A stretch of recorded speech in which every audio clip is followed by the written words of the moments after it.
1 pound of a weed that grows in every sidewalk crack in America, 1 cup of raw, unfiltered honey, 1 pint mason jar, 14 days. Here is exactly what goes in the jar. Roughly chopped wild lettuce leaves and stems, with the milky white sap visibly beading from every cut surface. Pack the chopped weed into the jar, pour 1 cup of raw honey over it, stir gently with a wooden spoon, cap loosely. Place in a cool, dark cabinet for 14 days. Flip the jar upside down once a day. Strain, bottle. Done. Total cost, under $4. Total shelf life, 12 months at room temperature. Total replacement value, every Ambien prescription at $30 per month, every Belsomra prescription at $350 per month, every Quviviq prescription at $450 per month, plus the entire over-the-counter sleep aid section at every pharmacy in America. The annual US market for those products is $70 billion. This plant is called wild lettuce, Lactuca virosa. It was listed in the United States Pharmacopeia as official pharmaceutical medicine from 1820 until 1916, 96 years on the official register, then quietly removed. Not because it stopped working, because pharmaceutical manufacturers could not patent it.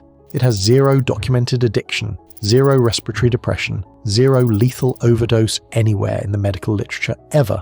The Ebers Papyrus, the oldest medical document in human history, prescribed it in 1550 BCE. Hippocrates prescribed it in 430 BCE. Roman physician Dioscorides documented it in 70 CE. Medieval European monasteries cultivated it for 1,000 years. And in the spring of 1864, outside Atlanta, a Confederate field surgeon used it to replace morphine when the Union blockade cut off all medical supplies. By the end of this video, you will be able to identify this plant in your own yard, harvest it correctly, and ferment it into a sleep and pain tonic that a $70 billion industry cannot stop you from making at home. Here is the backstory the pharmacy industry would prefer you never heard. Lactuca virosa, also called opium lettuce, poison lettuce, and prickly lettuce when referring to its more common cousin Lactuca cereola. Both species contain the same active compounds. When you cut the stem, a milky white sap oozes out. That sap is called lactucarium. It has been used as medicine in an unbroken chain from ancient Egypt to modern day. The Ebers Papyrus, the oldest known medical document in human history dated to 1550 BCE, describes lactuca preparations for sleep and pain relief. Hippocrates prescribed it in 430 BCE for fever and inflammation. Roman physician Dioscorides documented it in 70 CE in his De Materia Medica. Medieval monasteries across Europe cultivated it in their infirmary gardens for 1,000 years. The Victorians called it lettuce opium and used it in cough syrups, sleep tinctures, and pain formulations sold over the counter in every pharmacy in England from the 1700s to the 1920s. And here is the chemistry that makes it work. Lactucarium contains 2 primary bioactive compounds, lactucin and lactucopicrin. Both are sesquiterpene lactones. Both bind the mu, delta, and kappa opioid receptors in your central nervous system at therapeutic concentrations. That is the exact same receptor family that morphine, codeine, and oxycodone bind to.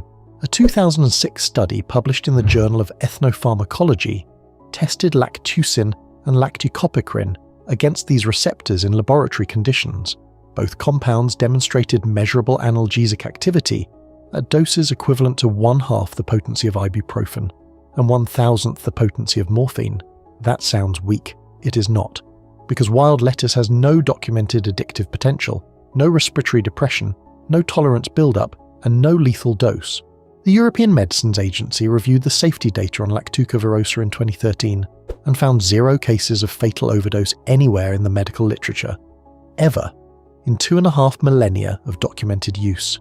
And here is the number that explains exactly why you have never heard of this plant in your doctor's office. 70 billion, that is the annual US market for prescription and over-the-counter sleep aids. $70 billion. Ambien, Lunesta, Sonata, Belsomra, Quviviq, plus melatonin supplements, Zysquil, and Unisom at the pharmacy. All of them carry documented risks. Ambien has been linked to sleep driving, sleep eating, and complex behavioral events. Belsomra has a $350 per month cash price. Quviviq launched in 2022 at $450 per month retail. Wild lettuce grows in the gutter outside the pharmacy selling those drugs. A 14-day fermented honey preparation made from 1 pound of the fresh weed costs under $4 and delivers a night of sleep with 0 of the side effects. The pharmaceutical industry is not stupid. They studied wild lettuce. Multiple companies filed patents on synthetic lactucin derivatives between 1970 and 2015. None of them made it to market, because the natural compound in the weed is free, safe, and legal, and no company can corner an herb that grows in every parking lot in Ohio. Here is how to identify the plant. This part is critical. Wild lettuce looks similar to dandelion in its early rosette stage, but it has 3 distinct identifiers.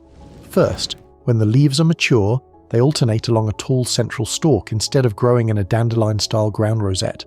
Second, the leaves have small spines along the midrib on the underside. Run your finger along the back of a leaf. You will feel the prickles.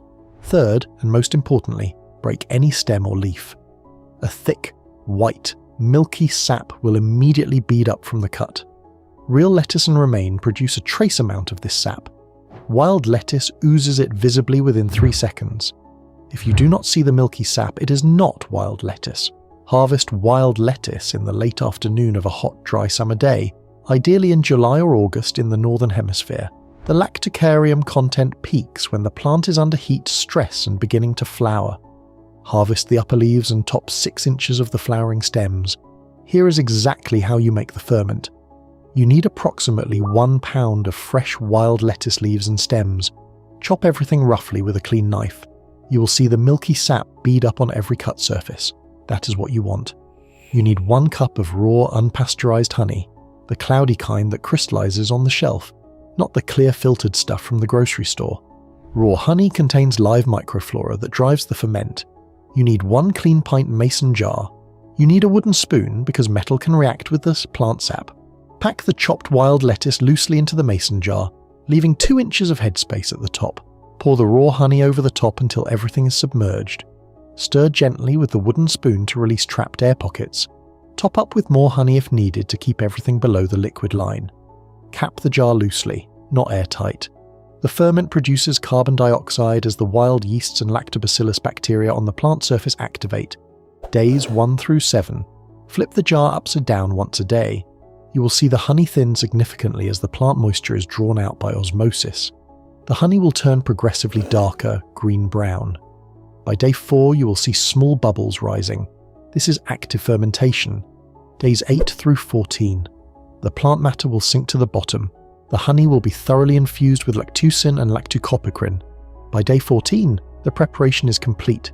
Strain through cheesecloth into an amber glass bottle, pressing the plant matter firmly to extract every drop. Discard the spent plant material. Store the finished honey tonic in a cool, dark cabinet. It will keep for 12 months at room temperature. Here is the dosing protocol. For occasional sleep support, 1 teaspoon under the tongue, held for 30 seconds, 45 minutes before bed. Do not exceed 2 teaspoons in a single night. For acute pain, muscle soreness, or menstrual cramps, 1 teaspoon under the tongue every 4 to 6 hours, up to 3 times in a 24-hour period. For a bad cold with pain and insomnia, 1 teaspoon dissolved in a small cup of hot chamomile tea with a squeeze of lemon taken 90 minutes before bed. A few safety rules, and these are not optional. First, do not combine wild lettuce with prescription sleep medication, opioid pain medication, alcohol, or benzodiazepines. The sedative effects can compound. Second, do not drive or operate heavy machinery within 4 hours of dosing. Third, do not use during pregnancy or while breastfeeding. The plant has not been safety tested in either context. Fourth, do not give to children under 12. Fifth, if you have any liver or kidney disease, consult your doctor before use. Sixth, the plant you harvest must be correctly identified. If you are unsure, do not use it. Wild lettuce has no look-alike toxins, but other plants in the same grassy habitat do.